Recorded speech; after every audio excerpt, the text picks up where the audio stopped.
अच्छा होगी, वो होगा बुक सिलेक्शन, पुस्तक चयन। अब पुस्तक चयन जो है, ये जो बुक सिलेक्शन है, ये एक बहुत ही महत्वपूर्ण चीज है। भाई कौन सी आप बुक मंगाएंगे लाइब्रेरी में, किस प्रकार की पुस्तक होनी चाहिए, ये कुल मिलाकर के इसमें तो यही है कि भाई एक अच्छे पुस्तकालय के लिए अच्छी पुस्तक का चयन किया जाना चाहिए। क्यों?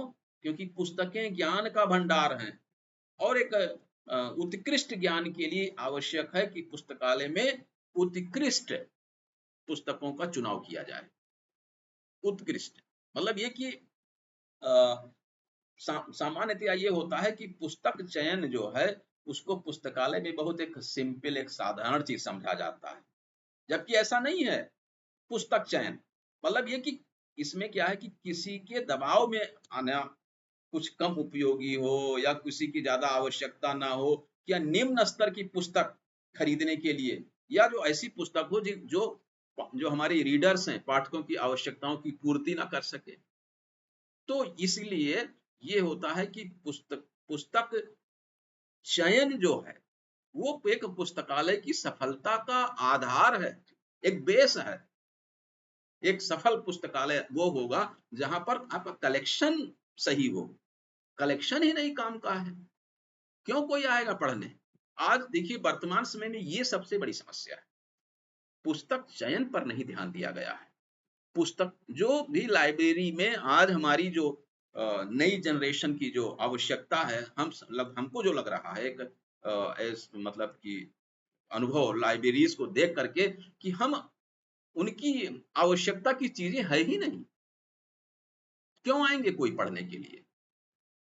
तो कुल मिलाकर के ये है कि पुस्तक चयन पर बहुत ध्यान दिया जाना चाहिए। और पुस्तकालय का आप जानते हैं, पुस्तकालय में क्या है? बुक्स, एक पुस्तक, पाठक, रीडर, ठीक है ना, और फैसिलिटीज। ये अगर तीन चीजें हैं तो आपकी पुस्तकालय अच्छी होगी। अब बात आती है बुक सिलेक्शन के कुछ सिद्धांत हैं, कुछ थ्योरीज हैं, यानी थ्योरीज ऑफ बुक सिलेक्शन। अब उसमें से जो अलग अलग विद्वानों ने अपने अपने हिसाब से, अपने अपने विचार से पुस्तक चयन के सिद्धांत दिए। जैसे डीवी महोदय ने, यानी मिलविल डीवी, ठीक है ना, जो आपके ये आपके डीवी महोदय डीडीसी वाले है ना, इन्होंने पुस्तकालय मतलब विज्ञान के लिए 1876 में, 1876 में बुक सिलेक्शन की एक थ्योरी है ना, इसका प्रतिपादन किया था।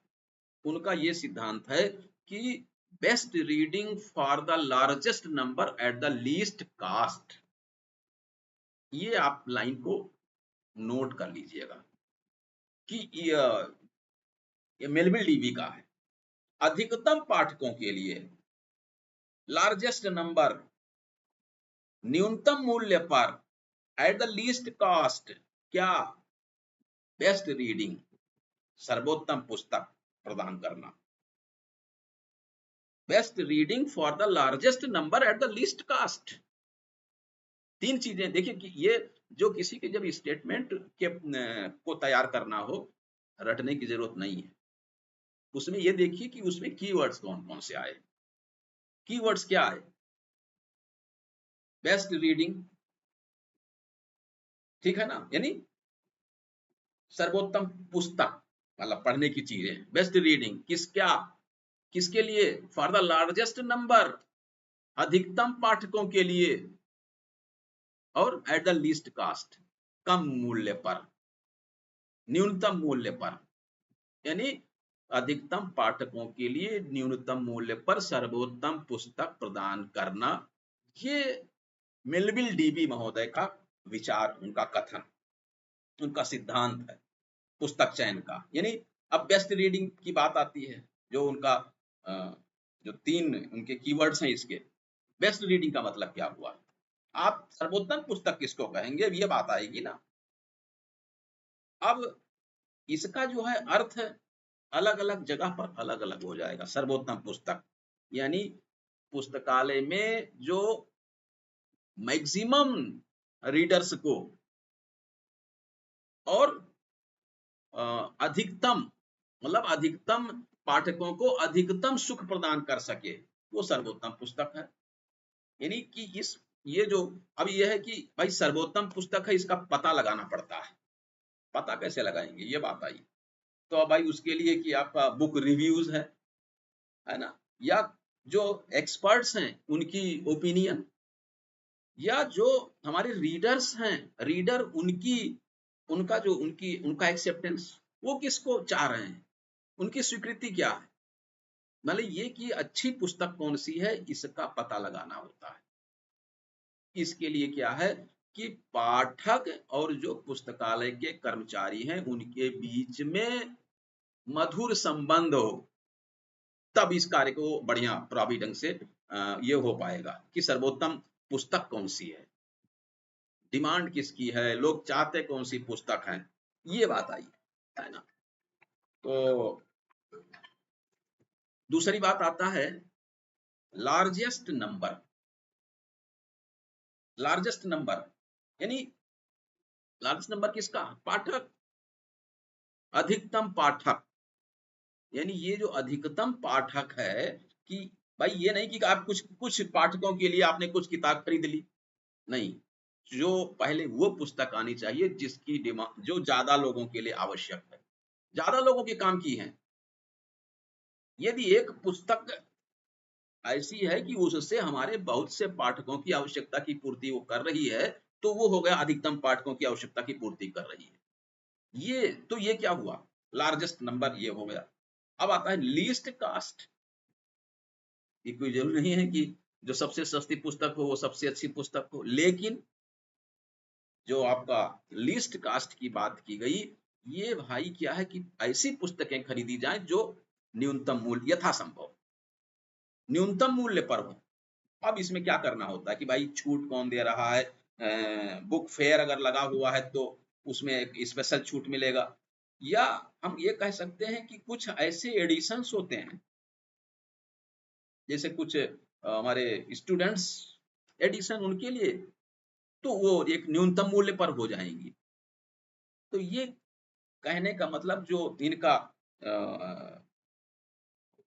डीबी महोदय का, मेलविल डीबी महोदय का जो सिद्धांत है इसमें कि best reading material for the largest number at the least cost, ये हो गया। दूसरा सिद्धांत आता है ड्यूरी का, ड्यूरीज थ्योरी, है ना, ड्यूरीज थ्योरी, ये बात आती है। तो अब देखिए कि जो ड्यूरी का सिद्धांत है, मतलब ये जो डीबी का जो सिद्धांत आया था, मेलविल डीबी का, ये तो है 1876 का। फिर 1930 इसमें आया है ड्यूरी का सिद्धांत, ड्यूरीज थ्योरी। इन्होंने जो पुस्तक सर लिखी, आपका माइक बंद है। ओ सॉरी, जो ड्यूरी महोदय का जो सिद्धांत आया, मतलब जो रंगनाथन जी वो जो मेलविल डीबी का सिद्धांत था वो तो 1876 का। ड्यूरी महोदय ने जो अपना दिया है ये बुक सिलेक्शन के का सिद्धांत, वो 1930 में इन्होंने दिया है। इनका क्या कहना है, right book to the right readers at right time. उचित पुस्तक उचित समय पर उचित पाठक को, मतलब राइट बुक, ठीक है ना, right book to the right readers, उचित पुस्तक उचित पाठक को एट द राइट टाइम, आपको राइट टाइम उचित समय पर देना है, ये ड्यूरी महोदय का कहना है। अब इनके अनुसार जो इनका कथन है, इनका देखिए कि इनके जो कीवर्ड्स, इन्होंने क्या कहा, इन्होंने तीन चीजें ली ना। एक क्या लिया इन्होंने कि वो पुस्तक जो पाठकों के लिए, यानी राइट उचित पाठक को, इनका एक तो ये हो गया राइट रीडर हो, और राइट बुक, और राइट टाइम पर। यानी इन्होंने एक प्रकार से रीडर, टाइम, और फिर क्या जो वो है कलेक्शन, उसकी बात की है। 3 चीजें हैं। यानी ये कि भाई अब पहली बात आती है कि उचित जो पुस्तक है, तो भाई अब प्रत्येक पुस्तक अपने आप में वो कोई उचित नहीं होती है। पुस्तकालय की उसकी आवश्यकता के अनुसार कौन सा उचित है, ये कैसे पता चलेगा? ये पता चलेगा पाठकों की आवश्यकता को अगर आप ध्यान में रख करके पुस्तक का चयन करते हैं तो। पाठकों की जो रुचि है, जो इंटरेस्ट है जिसमें, उनकी आवश्यकता को ध्यान में रख करके पुस्तक का चयन किया जाता है, तो हो गया, उचित पाठक हो जाएगा। उचित मतलब पाठक का अर्थ पाठक की आवश्यकता का ध्यान रखा जाए, और उचित समय, इसका मतलब क्या है? अरे भाई जब उसको आवश्यकता है उसकी, आप तुरंत दीजिए ना। फिर आप अगर कोई डिमांड आपकी है, कोई आज पढ़ना चाह रहा है, 1-2 दिन में आप उसको नहीं दे पा रहे हैं, आप कह रहे हैं हाँ आपको हम मंगा देंगे, 1 साल बाद मंगवा रहे हैं, कोई मतलब नहीं निकलेगा फिर तो ये इनका ड्यूरी का विचार है। तीसरी बात जो रंगनाथन जी का कहना था, रंगनाथन जी ने जो उनकी अपनी एक उन्होंने 5 सूत्र के आधार पर, जो उनका 5 लॉज ऑफ लाइब्रेरी साइंस है, उसके आधार पर 5 लॉज ऑफ लाइब्रेरी साइंस की जब भी बात चलेगी, आप तो उसको एकदम आत्मसात कर लीजिए। वहां आपको ये मत सोचिए कि अरे ये छोटी बात है, 5 लॉज को नहीं जानता है। होता क्या है कि हम ओवर कॉन्फिडेंस में वो 5 लॉज का क्रम थोड़ा सा, हालांकि अगर आपने एक दिमाग में बैठा लिया कि पुस्तकें उपयोग के लिए हैं, है ना, books are for use, every book its reader, जो दूसरा है। तीसरा है every book its reader, every नहीं, एवरी रीडर हिज और हर बुक, दूसरा है। इसमें यही है, ये कंफ्यूजन नहीं होना चाहिए। तीसरे में जात करके आता है कि एवरी बुक इट्स रीडर, प्रत्येक बुक पुस्तक को उसका पाठक, ये तीसरा है। और चौथा पांचवा आप लोग जानते हैं, याद ही रहता है। थोड़ा सा जो दूसरा और तीसरा लॉ है, या कभी कभी पहला वाला याद नहीं आ रहा है, रिकॉल नहीं हो पाता है, तो उसके लिए आप एक क्या करिए कि वो 5 लॉ को कहीं से थोड़ा देख लिया करिए बीच बीच में। जब आपको एक बार मतलब याद हो जाएगा, फिर नहीं भूलेगा, फिर नहीं भूलेगा। ऐसा भी नहीं है कि वो भूल ही जाता है, हम ये नहीं कह रहे हैं कि भूल जाता है, लेकिन ये कि भाई ये यूज में तो कुछ ऐसा है नहीं ध्यान आ रहा है। ऑब्जेक्टिव टाइप क्वेश्चन से तो वहां आपको याद आ गया, वो तुरंत सही टिक करेंगे आप, वहां नहीं गलत होगा, क्योंकि आपके सामने ऑप्शंस हैं। यहाँ तो वो अगर पूछ लिया है तो आपको बताना पड़ेगा ना, फर्स्ट लॉ क्या है, सेकंड, थर्ड, फोर्थ, फिफ्थ, बताना पड़ेगा। तो ये जो उनकी जो 5 वो हैं, उसके आधार पर रंगनाथन जी का था। यानी जो रंगनाथन जी का जो 5 लॉज है ना, 5 लॉज ऑफ लाइब्रेरी साइंस, उसके आधार पर उनका पुस्तक चयन का सिद्धांत कि भाई पुस्तकें उपयोग के लिए, अब उसके अंदर जाने की जरूरत नहीं है। प्रत्येक पाठक को उसका पुस्तक, और प्रत्येक पुस्तक को उसका पाठक, पाठक का समय बचाएं। और पुस्तकालय एक वर्धनशील संस्था है, मतलब वहां पर कोई जो है क्या किया है, वर्धनशील संस्था है। तो मतलब ये कि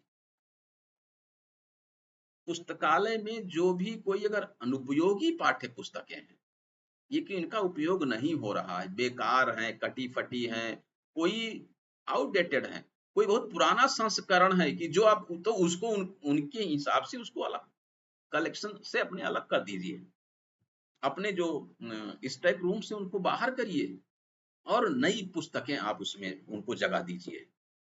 ये है, इसका मतलब ये नहीं कि ग्रोइंग ऑर्गेनिज्म है तो भरते जाइए, आप भरते जाइए, नहीं। आप वर्धनशील संस्था मतलब ये कि भाई ठीक है, लेकिन नई नई चीजें आप लाइए, है ना। फिर सर, ये सर रंगनाथन सर ने जो बोला था कि कोई भी पुस्तक 20 वर्षों में अपनी प्राचीनता खो देती है, मतलब 20 वर्षों के बाद में उसको वीडिंग आउट कर देना चाहिए, तो सर ये कंपलसरी होता है क्या? नहीं क्या ऐसा पता अपने नहीं, लाइब्रेरी में यूज।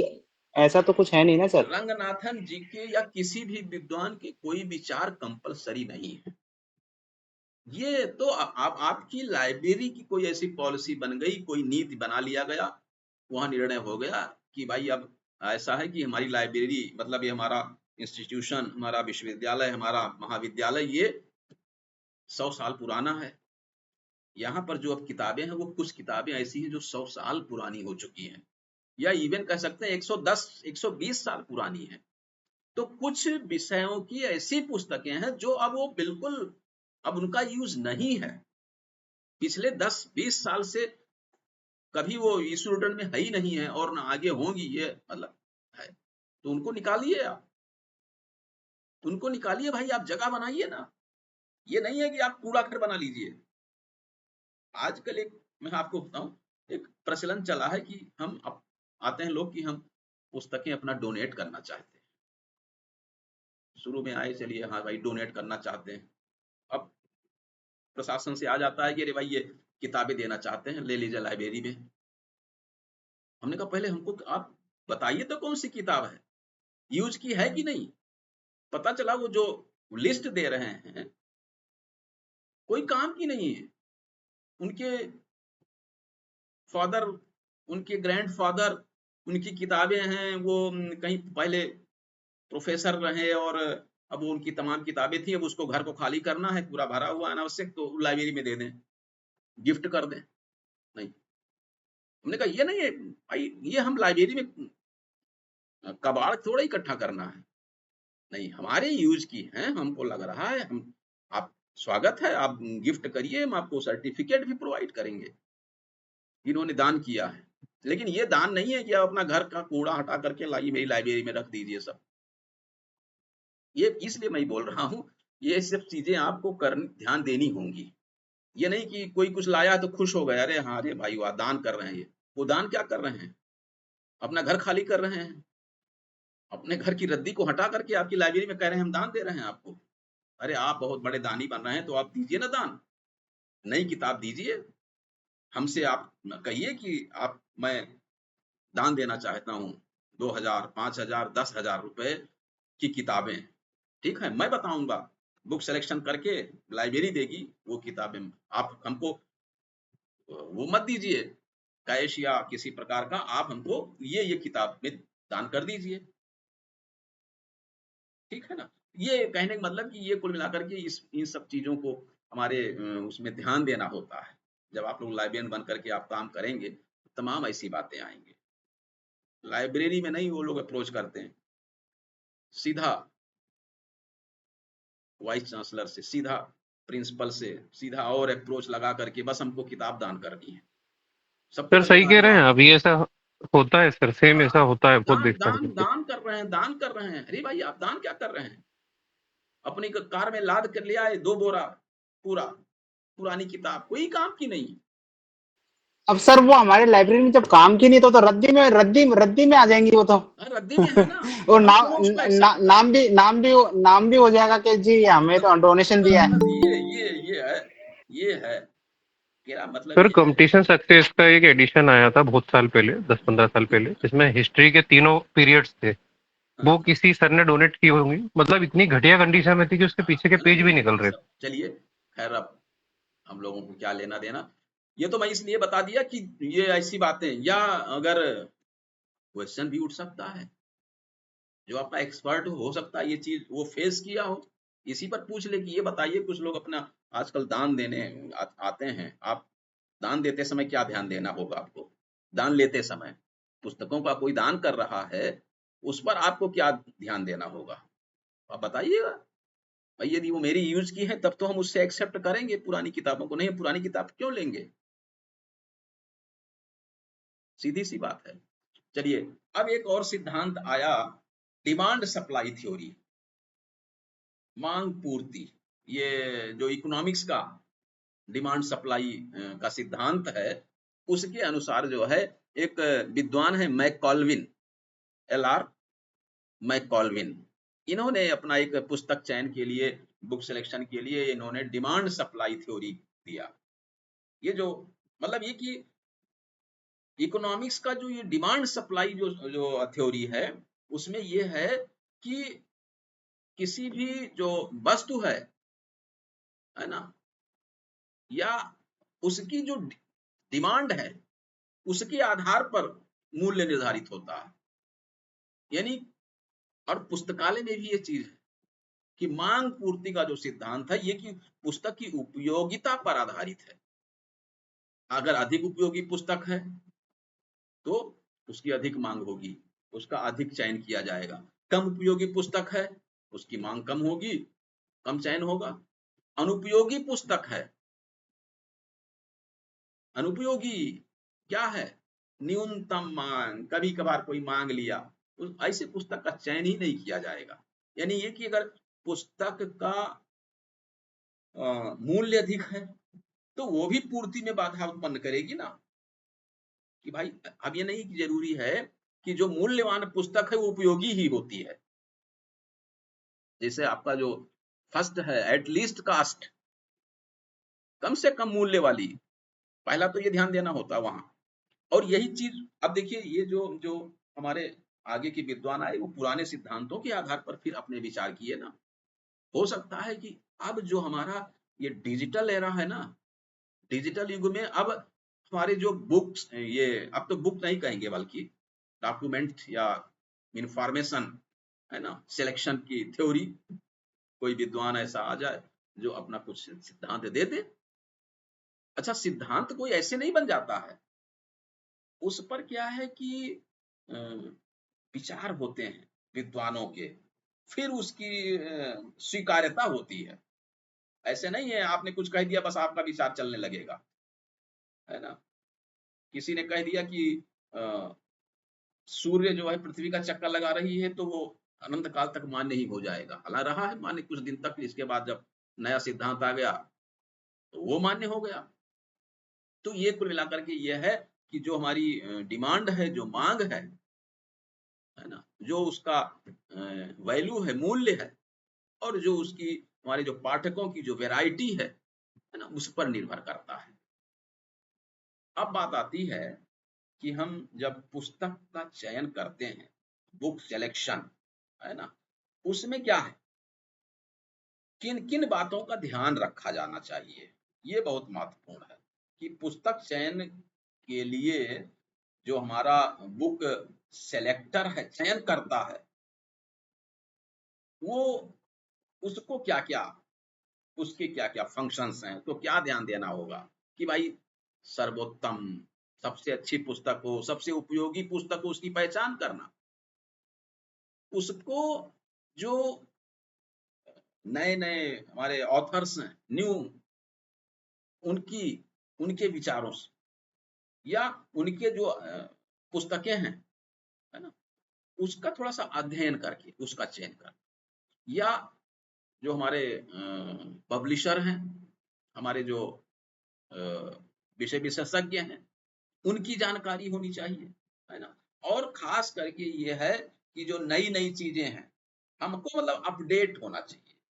समाज के साथ अगर हम हैं तो हमको ये पता चलने में आसानी होगी कि हमारी सबसे अच्छी पुस्तकें या कौन सी ऐसी पुस्तक हैं जो अधिक उपयोगी हैं, अधिक लोगों, अधिक पाठकों के लिए उपयोगी है। अब इसमें जो पुस्तक चयन में सबसे बड़ी भूमिका होती है रीडर की, रोल ऑफ रीडर पुस्तक चयन के सिद्धांत में। भाई वो रीडर ही तो मूल आधार है ना, पाठक ही तो अपनी आवश्यकता लाइब्रेरियंस को बताएगा, अपने सुझाव, उसकी अच्छाई, उसकी कमी किसी पुस्तकालय पुस्तक की के बारे में। तो उसमें यह है कि भाई आप क्या करिए, फीडबैक लेते रहिए, कुछ सुझाव लेते रहिए कि भाई आपको किन कौन सी पुस्तकों की आवश्यकता है इस समय, उसका लेखक, उसका टाइटल आप बताइए, उसका पब्लिशर बताइए। आप लेते रहे, महीना भर में आपको पता चल जाएगा, एक मंथ के अंदर, कि हाँ ये वाली पुस्तक है जिसको हमारे जो है कम से कम 50% से अधिक हमारे रीडर्स ने डिमांड की है। ये मतलब ट्रेंड क्या चल रहा है। बस। सर इसमें अगर अगर हम ई ग्रंथालय लाइब्रेरी में यूज कर रहे हैं तो सर हमें रिव्यू लेने की भी जरूरत नहीं है, हम ई ग्रंथालय सॉफ्टवेयर में डायरेक्ट देख सकते हैं कौन सा यूजर किस किताब को ज्यादा इशू करवा रहा है। अरे भाई वो तो पुरानी किताब की बात हो गई ना, वो तो आपके पास है ही है। यहाँ तो नए पुस्तक भी तो अच्छा हाँ लेंगे हाँ ना, सर, हाँ हाँ हाँ, जी नए जी जी पुस्तक सर, लेने ठीक हैं है ठीक। आपको आप। नई नई पुस्तकों को ऑर्डर करना है तो उसके लिए तो रिव्यू अब लेना आप कैसे पड़ेगा सर, पता ठीक है। लगाएंगे ना, ये एक बहुत जी सर। टफ टास्क है, आसान नहीं है।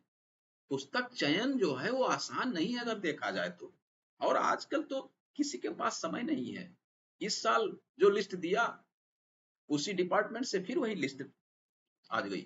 और लाइब्रेरी के जो प्रोफेशनल्स हैं उनके पास समय नहीं है कि वो थोड़ा सा अपने पावर का इस्तेमाल करें कि भाई जो आपके यहाँ ऑलरेडी है उसी पुस्तक की लिस्ट आई है तो उसको काटिए ना, वहां से सीरियल कंट्रोल आप करिए ना। क्या जरूरत है आप वही पुस्तक फिर से मंगाएंगे, उसी की डुप्लीकेट कॉपी आती जा रही। ये कहने का मतलब कि भाई बुक सिलेक्शन का जो उसका जो मूल भाव है वो, उससे हमारा जो आज का वर्तमान हमारा लाइब्रेरी प्रोफेशनल्स है उसका ध्यान नहीं रख रहा है। ये इसका आप लोग तो विशेष करके ध्यान रखिएगा। आप लोग भाई, अब क्या है कि ये जो अब लाइब्रेरियनशिप है ना, जो अब पुस्तकालय अध्यक्षता है, वो पुराने से अब भिन्न हो गया है। अब अब हमारे जो पुस्तकालय अध्यक्ष हैं वो बहुत टफ कंपटीशन के बाद, बड़ी पढ़ाई करने के बाद, बड़े अनुभव के आधार पर वो चयन होकर के आ रहे हैं। तो जब इतनी मेहनत करके वो आएगा तो मेहनत करेगा, लाइब्रेरी में भी मेहनत करेगा, ऐसी बात नहीं है। ये चीजें, ये भाव होना ही चाहिए आप लोगों के अंदर। मतलब रंगनाथन का जज्बा आप लाइएगा, आप बढ़िया काम करिए, अच्छे अच्छे। भाई आपकी मान ली लाइब्रेरी की कोई सिस्टम गलत चल रही है, उसको बदलवाइए ना, बदल जाएगा। आप उसके लिए प्रस्ताव बनाइए, सुझाव दीजिए, लाइब्रेरी कमेटी से जो है आप उसको पास कराइए, नया नए नए नियम बनवाइए ना आप। ये थोड़ा घिसी पिटी जो नियम चले आ रहे हैं चले आ रहे हैं, हमारे पाठक कम होते जा रहे हैं क्योंकि इतनी आपने उसमें वो रखी है, टफ रखा है, नियम कानून बना करके रखा है। आपको इतने दिन के लिए मिलेगी किताब। अरे भाई कोई अगर किताब ऐसी है कि जो बार बार इशू नहीं कराना हो रही है, तो हम कह रहे हैं क्यों आप उसको 15 दिन के लिए बाउंड कर रहे हैं, 1 महीने के लिए दे दीजिए ना एक बार में।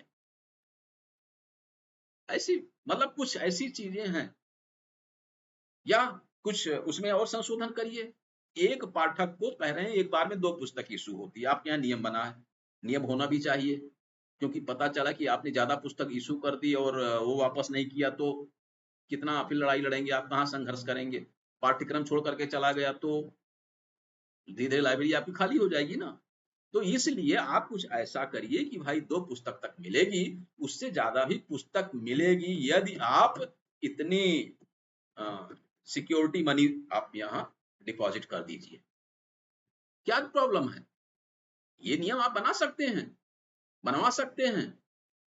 ऐसी ऐसी चीजें को आप, अच्छा अब मान लीजिए इंटरव्यू में भी ऐसे कुछ डिस्कशन होते हैं, भाई ये सब नियम बने हुए हैं पुराने, या आप 4 किताब क्यों इशू करेंगे, ऐसी दिक्कत आ जाएगी, तो आप बता सकते हैं सर ये किया जा सकता है, इसके लिए हम 2 किताब तो ठीक है, 2 बुक इशू करेंगे, और उसके ज्यादा बुक चाहिए तो हम उससे जो भी बुक का मूल्य है वो सिक्योरिटी मनी जमा करवाएंगे, उसको बुक इशू कर देंगे, जब वो वापस करेगा सिक्योरिटी मनी उसको वापस कर दी जाएगी। अब वो बात अलग है कि आप ये मत सोचिए कि कैश में रखना होगा, वो सब ऑनलाइन की व्यवस्था, जब आपका सिस्टम बन जाएगा, आपके सॉफ्टवेयर में ये चीजें आ जाएंगी तो वो सब बन जाएगा, व्यवस्था हो जाएगी। अब बुक बैंक पॉलिसी बोलते हैं बुक सिलेक्शन के सोर्सेज, स्रोत कौन कौन से हैं बुक सिलेक्शन के। अब भाई कुछ जैसे आपका बिब्लियोग्राफी है, कुछ बुलेटिन है ना, या ब्रिटेन में अलग तरीका है, इंडिया में अलग तरीका है, अमेरिका में अलग है।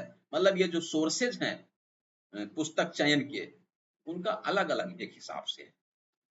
लेकिन जो खास करके हम लोग, हमारे यहाँ जो यूज होती है, हम लोग जो यूज करते हैं, उसके खास जब ये कहते हैं बुक सिलेक्शन टूल्स, पुस्तक चयन के उपकरण, कुछ टूल्स हैं उसके पुस्तक चयन। तब पुस्तक चयन में अभी हम लोगों ने क्या क्या देखा, एक बार फिर से उसको रिवाइज कर दे रहा हूं। जैसे डीवी महोदय ने क्या कहा कि कम से कम खर्च में अधिक से अधिक पाठकों को और सर्वोत्तम पाठ्य पुस्तक प्रदान करना, है ना। ड्यूरी ने क्या कहा, उपयुक्त उचित पुस्तक उचित पाठक को उचित समय पर, ठीक है ना।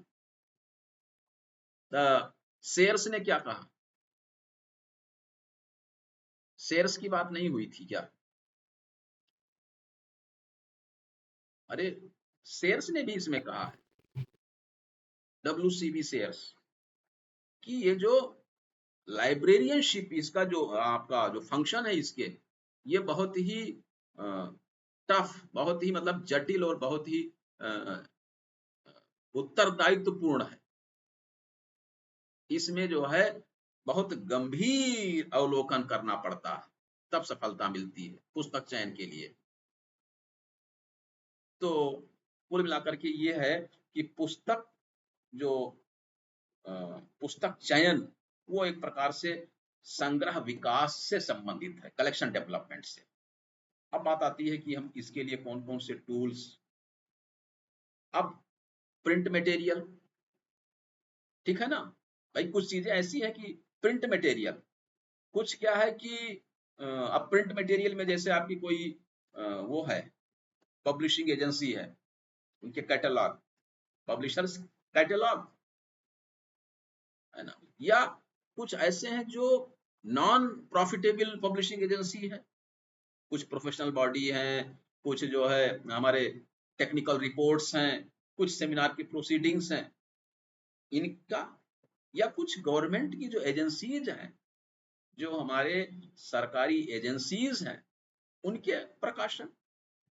अब बात आती है जैसे नॉन प्रिंट मटेरियल है, तो नॉन प्रिंट में क्या, माइक्रो फार्म हो गया, कोई ऑडियो विजुअल मटेरियल हो गया, या कोई मशीन रीडेबल डेटाबेस वगैरह। ये भी एक प्रकार से इनके बारे में, अब जैसे कि आपका अमेरिकन केमिकल सोसाइटी है ना, या इंस्टीट्यूट ऑफ साइंटिफिक इंफॉर्मेशन, इनके ये जो संस्थान हैं, इनके वो जारी होते रहते हैं, है ना। अब जो खास करके जो हमारे बुक्स सिलेक्शन टूल्स हैं, जो उनमें क्या है, पब्लिशर्स कैटलॉग या बुक सेलर्स कैटलॉग, है ना, नेशनल बिब्लियोग्राफीज, राष्ट्रीय ग्रंथ सूची। ये क्या होती है, किसी भी मतलब हर राष्ट्र, हर देश अपने यहाँ प्रकाशित ग्रंथों की एक सूची पब्लिश करती है, नेशनल बिब्लियोग्राफी, है ना। या किसी राष्ट्र के नाम, अच्छा जैसे ये एक बात आई कि नेशनल बिब्लियोग्राफी, इसमें क्या क्या शामिल होता है राष्ट्रीय ग्रंथ सूची में, राष्ट्र के ग्रंथ कौन कौन से माने जाएंगे, राष्ट्रीय ग्रंथ, उस राष्ट्र में प्रकाशित ग्रंथ उनकी सूची, या उस राष्ट्र पर प्रकाशित ग्रंथ की सूची, और राष्ट्र के नागरिकों द्वारा प्रकाशित ग्रंथों की सूची। अब वो भले दूसरे देश में है, लेकिन अगर वो ऑथर अपने देश का है, हमारे देश का वो माना जाएगा, वो उस लिस्ट में वो ग्रंथ शामिल हो जाएगा।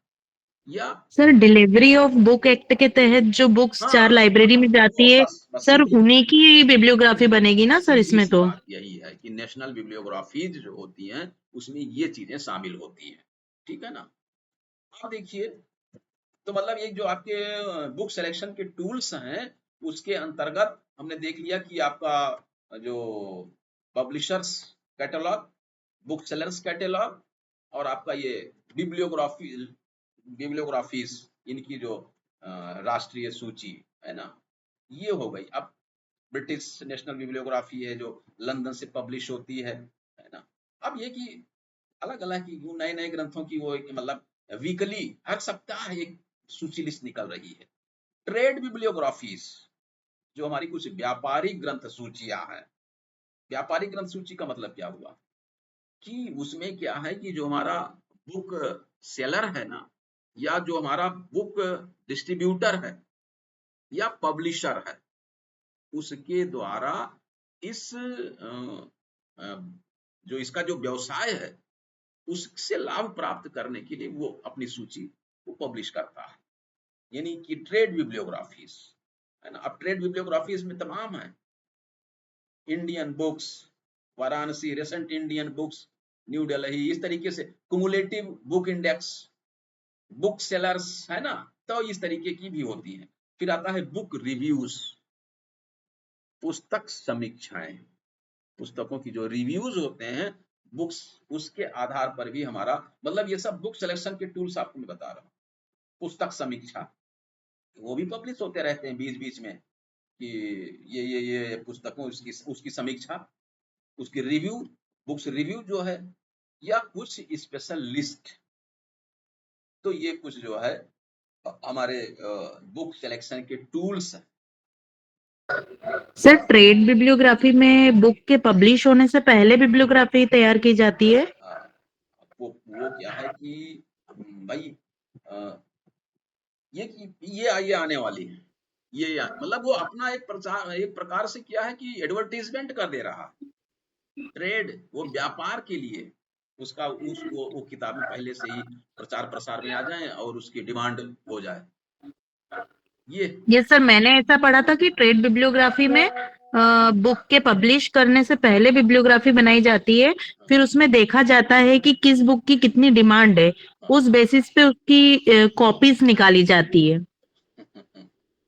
सही है, वो सही तो है, सर क्योंकि ट्रेड भाई देखिए आप क्या करिए, उसका जो टर्म है ना उसकी मीनिंग पर चले जाइए, क्लियर हो जाएगा। ट्रेड जी सर।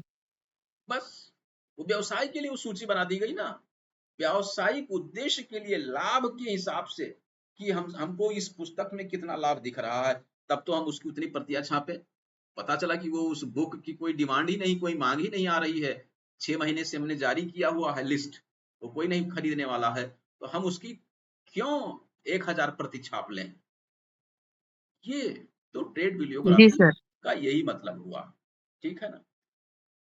तो कुल मिलाकर के हम लोगों ने ये देख लिया कि बुक सिलेक्शन बहुत ही महत्वपूर्ण है अगर देखा जाए तो, और खास करके ये जो डीबी का और ड्यूरी महोदय का जो विचार है उसको ध्यान रखिएगा। उनके खास करके जो बताया कि कीवर्ड्स पर ध्यान दीजिएगा तो काम हो जाएगा आपका, कि इन्होंने किसने क्या कहा है, बस ओवरलैपिंग नहीं होना चाहिए, अगर वहां पूछ लिया गया तो, है ना। और बुक पुस्तक, जब पुस्तक चयन की बात आएगी तो वो तो सिद्धांत हो गया, फिर उसके टूल्स की बात आ सकती है कि भाई पुस्तक चयन कैसे करते हैं, क्या तरीका होगा। आपको अगर पुस्तक परचेज करना है, मतलब मान लीजिए आपने एक्विजिशन के बारे में बताना शुरू किया और बुक की खरीदारी के बारे में चर्चा होनी थी, उसी में आ गया कि भाई बुक सिलेक्शन, तो बुक सिलेक्शन का क्या क्या तरीका है, कैसे करेंगे, उसके कुछ टूल्स कौन कौन से हैं, तब आपको ये टूल्स बताने होंगे, है ना। अब इसमें जब टूल्स की बात आई तो ट्रेड बिब्लियोग्राफी ये क्या है, तो आप इसको बता देंगे। क्लियर हो रहा है ना आप लोगों का।